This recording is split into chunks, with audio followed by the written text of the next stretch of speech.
Thank you for having me. First and foremost, after 15 months of brutal genocide, unprecedented crime of the century that massacred our Palestinian people for 15 months straight, killing women and children, finally the world has come to the moment of truth to face the reality that this occupation need to stop its aggression, stop its hostilities, and stop its extermination war. The deal, of course, came from the huge efforts that the Arabic Republic of Egypt and Qatar and Jordan played in order to mediate for a ceasefire deal.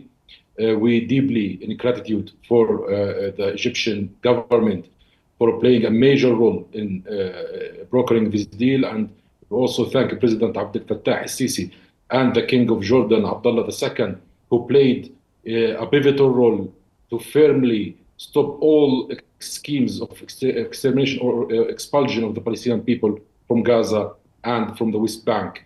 Of course, Saudi Arabia has played a major role as well in spearheading a diplomatic campaign in support and aiding the Palestinian people. The Arab world has been very active in helping the Palestinian people, and the Palestinian government, with the leadership of President Mahmoud Abbas, worked and collaborated closely with our partners in the international arena to come to this realization, which is the moment of truth to stop this war. Now, regarding the peace treaty unfortunately also leaves some concerns unanswered.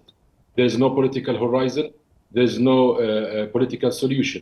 It has no political context. But any ceasefire is immediately needed, and it is a first step to build on in order to move forward.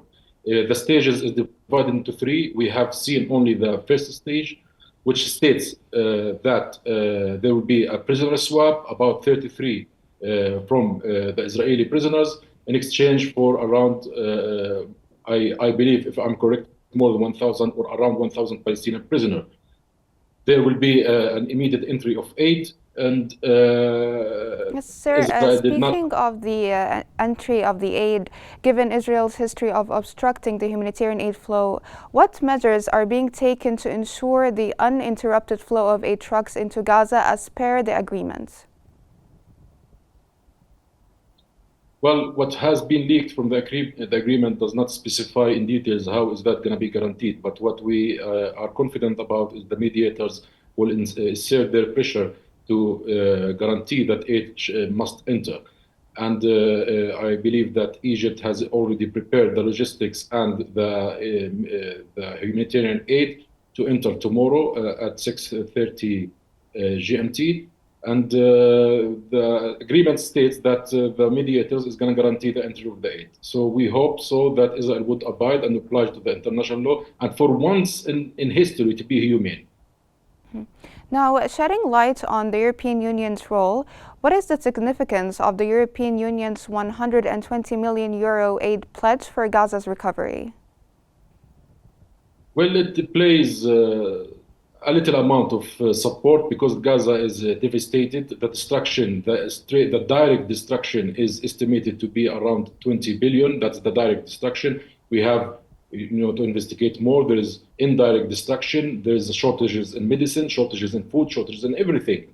So the 280 million is a step to begin with, and it is welcomed, of course, but we need further pressure and further involvement of the international community to put a political horizon, to put a sustainable plan, which would bring forward a sustainable peace and translate the aspiration of Palestinian people for freedom, independence, and the two-state solution. Without touching these terms, without going to the key issues, this is not a solution. This is just a temporary cessation of military activities that we fear Netanyahu is planning to re-enter this war in the second phase. And there was leaks within the government of Netanyahu that says that Americans has promised Netanyahu that he could re-evoke the war in the second phase, which is raised many doubts from our side